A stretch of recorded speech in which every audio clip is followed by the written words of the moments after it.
నేను అంటాను, తృప్తికరమైన జీవితాన్ని నేర్చుకోండి. మనకు దేవుడు ఎన్ని ఇచ్చినా అన్నిట్లో తృప్తికరంగా ఉంటే, నేను అంటాను యెహోషువ తృప్తికరంగా ఉండడం నేర్చుకున్నాడు.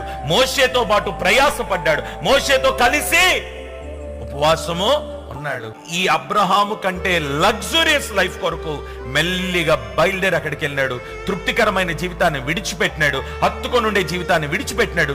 చివరికి ఏమైందో తెలుసా? ఎప్పుడైతే అబ్రహామును విడిచిపెట్టినాడో లోతు, అన్నిటినీ పోగొట్టుకున్నాడు. యెహోషువ తృప్తికరముగా ఉండి మోషేను హత్తుకొని ఉన్నాడు గనక యెహోషువను దేవుడు వేవేల ప్రజలకు, లక్షలాది ప్రజలకు, ఇశ్రాయేలు ప్రజలకు నాయకుడిగా దేవుడు చేసుకున్నాడు. కూడా ప్రభు మాట్లాడుతున్నాడు, సరి చేసుకున్నావా, సరిదిద్దుకున్నావా?